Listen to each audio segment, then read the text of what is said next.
Hey guys, and welcome back to my channel. Today we are kicking off my Prep for PEP series by looking at probably the most scary topic in math. Yeah, I'm talking algebra. But you know what? We're going to take it easy this lesson, and we're going to start by looking at the 3 biggest misconceptions that people have about algebra. Hey you, over there. I see you struggling with the numbers, but don't have no fear, cause I'm right here. We're gonna grow and learn together, there's no need to despair. Math cool like breeze, I'm gonna learn it with ease, so leave your concerns because it's time to learn.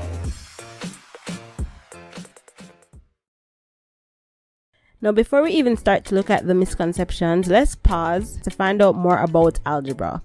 Now, the word algebra comes from the Arabic word algebra, which translates to the reunion of broken parts.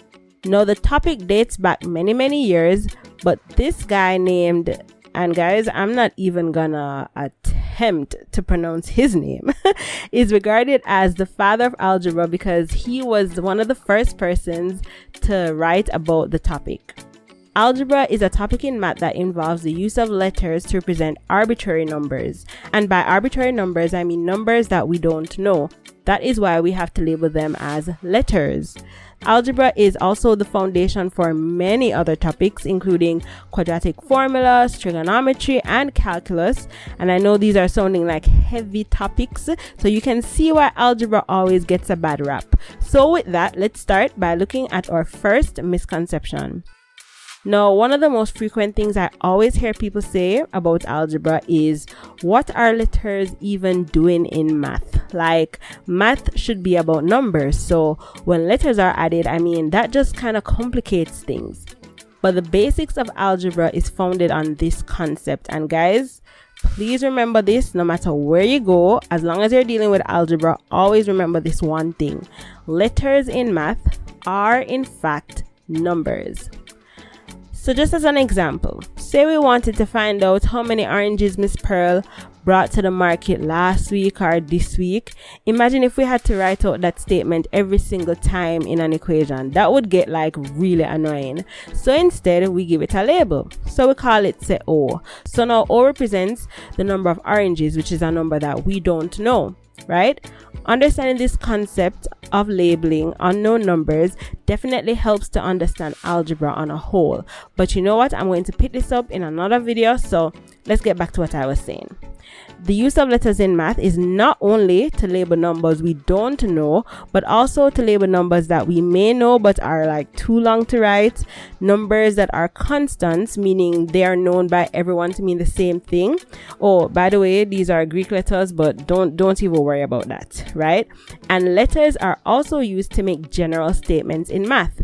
And here's where the fun begins, okay? We know, for example, that 2 plus 0 is equal to 2, right? We also know that a half plus 0 is equal to a half. We know that negative 9 plus 0 is equal to negative 9. In fact, any number when added to 0 gives itself as the sum. So we can always write random numbers and keep going on and on and on. Or we could generalize this by saying the following. For any number n, when added to 0 equals n.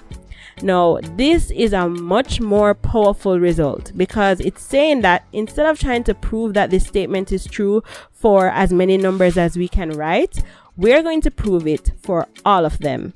That is like an infinite amount of numbers contained in a single line of math. If you want to make it even more powerful, make note of the fact that n has to be a real number, right? This says that, hey, we know that imaginary numbers exist, so we are just claiming that this statement holds true for any real number. And guys, that is where the fun begins. So you see, letters in math play a very important role for many different reasons, but just don't forget that they are numbers themselves. Alright, so another misconception that a lot of people have about algebra is, well, to put it nicely, algebra was created by the devil himself, because clearly God had no hand in creating this topic because it is so super hard. No, I'm not gonna lie to you guys, right? It does have its moments, but like any other topic in math, once you understand the basics, you can build on them to help you understand the more complex part of the topic. That is why I'm going to spend like one of these videos to just cover the basic fundamental concepts in algebra. I think that a lot of people tend to be intimidated by the introduction of letters because it doesn't come as natural. Imagine you start learning math and all you're using is numbers and numbers to calculate, so when people just drop in the letters it kind of get confusing because you're not used to managing them. But there are some hacks that you can use. For example, this one here. Let's say that we are given this statement, a plus a, and we're not sure whether it should equal to a squared or 2a. Now, if you aren't sure about which one you should use, remember guys, I said earlier, this is why you don't forget. Listen, if I tell you not to forget something, you know, okay. Letters in math are numbers themselves. So if you aren't sure, what you can do is just convert your letter to any number that you like. Well, in this case, we're not going to use 2 because, listen, I don't want to get into it, but it might make you a bit more confused. But let's pick like 5, right? Here's what you do. You take 5 and you replace it with a. So we have 5 plus 5 equals 10, right? 5 squared equals 25. And 2 times 5 equals 10. So by looking at that, we now know which one to pick. Guys, I cannot tell you how many times this hack saved my life. And there are so many other little gems that we'll be covering while learning more about algebra. So I don't want you guys to be scared to take on the topic. Instead, I want you to be prepared to be a little bit more excited to take on the challenge. Okay, so the final thing that a lot of people say, not just about algebra, but like any other abstract topic in math, is what's the point, right? I am never going to use this once I get out of school anyways.